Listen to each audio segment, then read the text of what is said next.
નમસ્કાર મિત્રો, welcome back to our beginner to pro mutual fund series. આ સિરીઝમાં આપણે અત્યાર સુધી સમજ્યા mutual fund basics, SIP versus lump sum અને ફંડ સિલેક્શન. અને આજે આપણે સૌથી ઇમ્પોર્ટન્ટ ટોપિક કવર કરવાના છીએ, પોર્ટફોલિયો બિલ્ડિંગ. એટલે કે પરફેક્ટ મ્યુચ્યુઅલ ફંડ પોર્ટફોલિયો કેવી રીતે બનાવવું.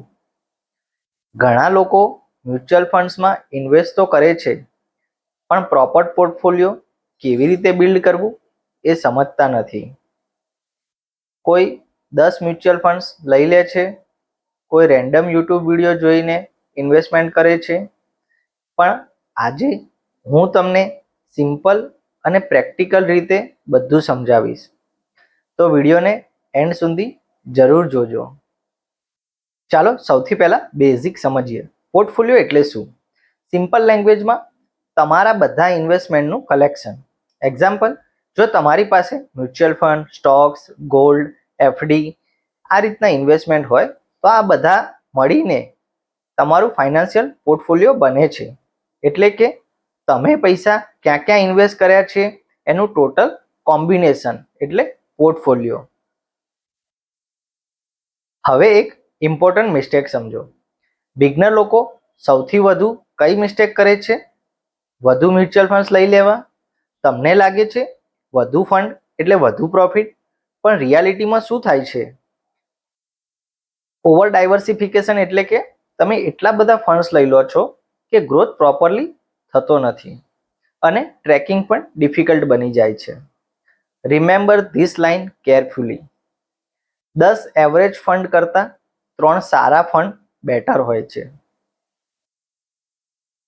તો હવે પ્રશ્ન થાય, કેટલા ફંડ્સ ઇનફ છે? બિગનર માટે 2 થી 3 ફંડ્સ ઇનફ છે. એક્ઝામ્પલ, એક ઇન્ડેક્સ ફંડ, એક ફ્લેક્સી કેપ ફંડ, એક મિડ કેપ ફંડ.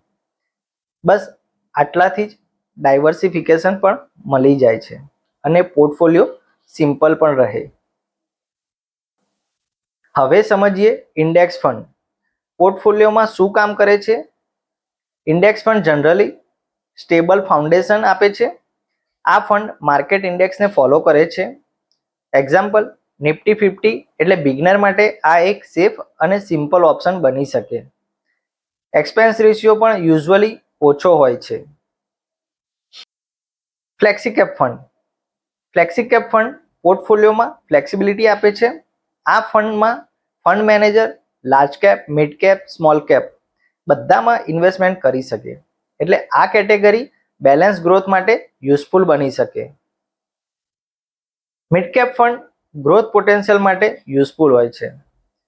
આ કંપની ફ્યુચરમાં મોટી બની શકે છે.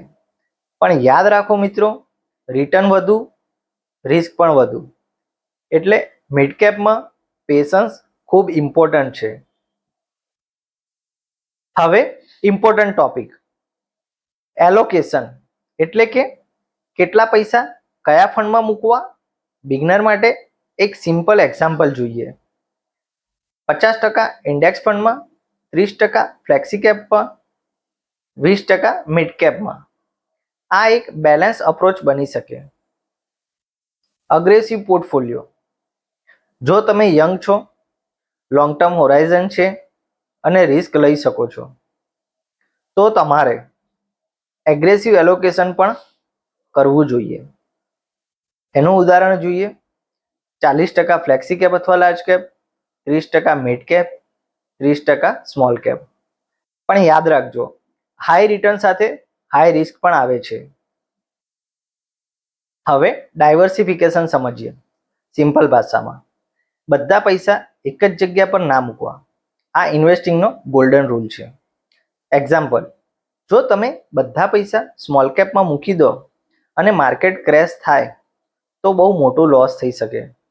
એટલે અલગ અલગ કેટેગરીઝમાં મૂકીને ડિવાઈડ કરવું ઇમ્પોર્ટન્ટ છે. એસઆઈપી સ્ટ્રેટેજી, પોર્ટફોલિયો બિલ્ડ કરવાની બેસ્ટ રીત કઈ? એસઆઈપી.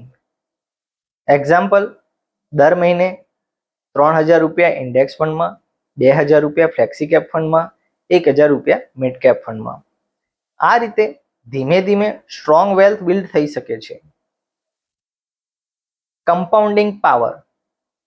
ઇન્વેસ્ટિંગમાં સૌથી પાવરફુલ થિંગ કઈ છે? તો કમ્પાઉન્ડિંગ. જેટલું જલ્દી તમે સ્ટાર્ટ કરશો એટલું વધુ લોંગ ટર્મ બેનિફિટ મળી શકે. એટલે અમાઉન્ટ કરતાં કન્સિસ્ટન્સી વધુ ઇમ્પોર્ટન્ટ છે. રીબેલેન્સિંગ. પોર્ટફોલિયો એક વખત બિલ્ડ કરીને ભૂલી જવાનું નથી. દર 6 થી 12 મહિને રિવ્યૂ કરવું જોઈએ. એક્ઝામ્પલ, જો સ્મોલ કેપ ખૂબ વધી જાય તો એલોકેશન રીબેલેન્સ કરી શકાય. Common mistakes. હવે ક્વિક કોમન મિસ્ટેક કઈ છે જોઈએ. Too many funds, random tips follow કરવી, ડેલી એનએવી ચેક કરવું, પેનિક થઈને સેલિંગ કરવું, શોર્ટ ટર્મ થિંકિંગ, આ બધી મિસ્ટેક્સને એવોઇડ કરવી જોઈએ. Final strategy. ફાઇનલ સ્ટ્રેટેજી શું છે? સિમ્પલ પોર્ટફોલિયો રાખો, લોંગ ટર્મ ફોકસ રાખો, એસઆઈપી કન્ટિન્યુ રાખો, પેશન્સ રાખો. Remember this line: consistency creates wealth. જો તમને આ વિડીયો હેલ્પફુલ લાગ્યો હોય તો લાઈક અને શેર જરૂર કરજો, અને આ બિગનર ટુ પ્રો સિરીઝની બધી એપિસોડ જરૂર જોજો. કમેન્ટમાં લખો તમારા પોર્ટફોલિયોમાં કેટલા મ્યુચ્યુઅલ ફંડ્સ છે. મિત્રો, thank you so much for watching. જય હિન્દ, જય ભારત.